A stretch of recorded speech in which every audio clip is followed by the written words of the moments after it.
you lost your metals?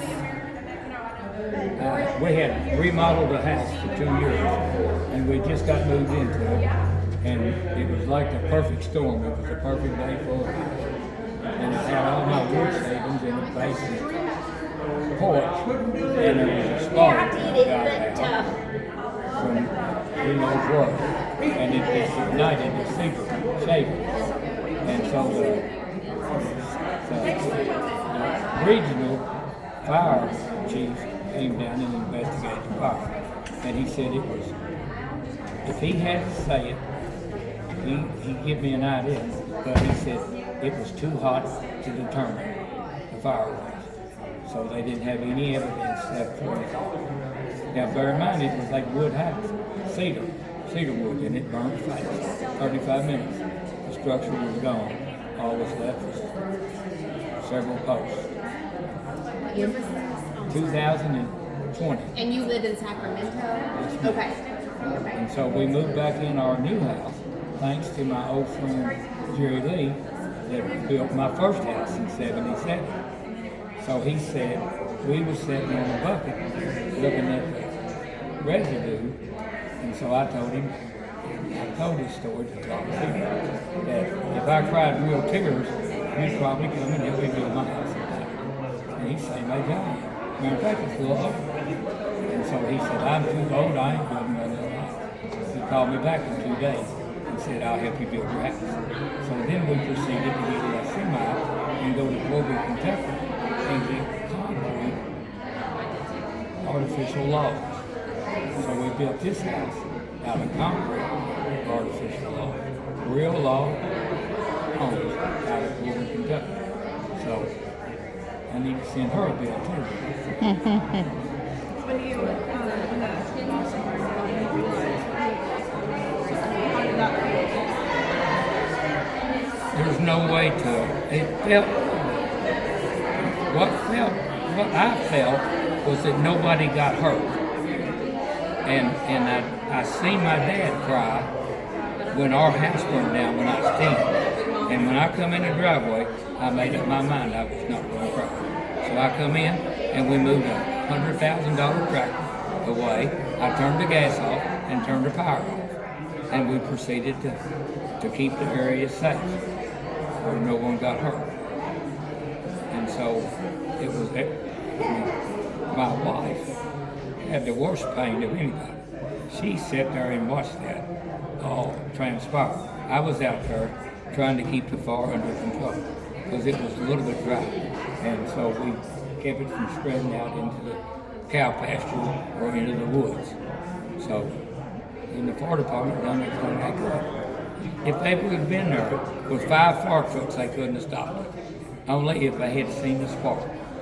That's how quick it went. So at what point did you start to think about wanting to So it took a year or so. And so they were all put on the wall, and my little sister, baby sister, she knows all about that.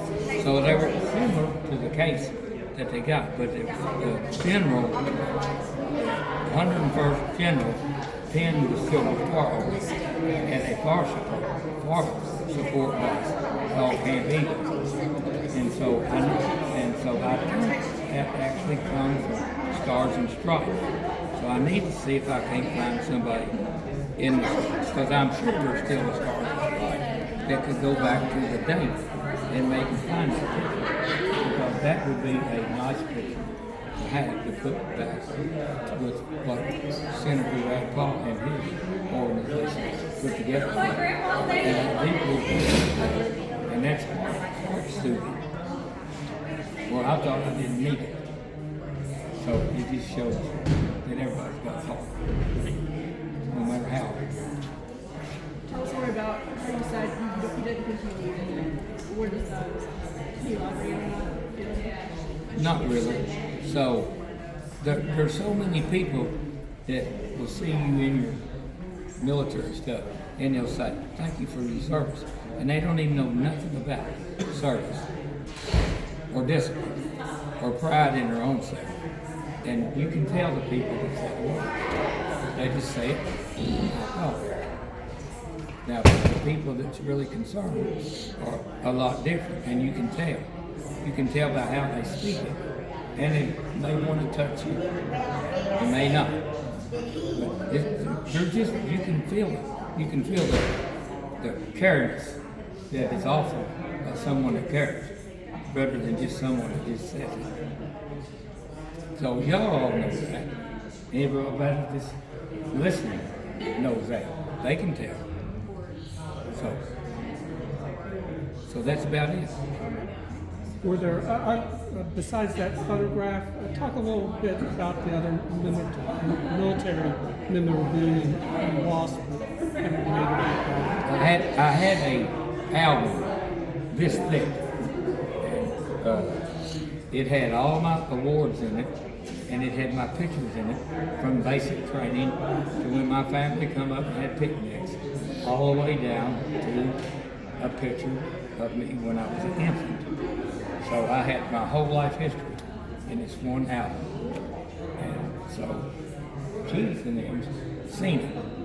And so I had pictures of my pilots, of my former soldiers that we were together playing and goofing off, volleyball or whatever, or just sitting there waiting to be called out to duty. So it was a remarkable album, and my daughter-in-law put it together after we had a great big flood, and it flooded the basement. And so I was trying to take the pictures apart. Excuse me. And so she said, "Let me have it." And she took them and put them in water, and got it all wrong. And she put it all together, and it was really fantastic. There was probably however big the biggest ones are. It was an 8 by 12, that thick, full of Army pictures. My grandson seen them. How big was the grandson? My album. Great big. So, but anyway, they got to see it. How does it feel to get the medal spot? Oh, it's heart soothing. It's like a patch has been put on it. It don't hurt me. It's similar to when some of my combat brothers found me and got me to the reunions. And it's a soothing thing to your soul and your body. Your soul more than anything. What does it mean to you to be someone who served your country? I mean, I know you take great pride in that, as you should. Can you speak to that for us? Yes. So I believe if you're not proud of yourself, you can't be proud of anything around you. And so that goes with material things out of your heart, how you care for people, all that.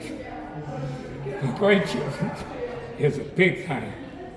So I'm sorry about that. But that's just part of it.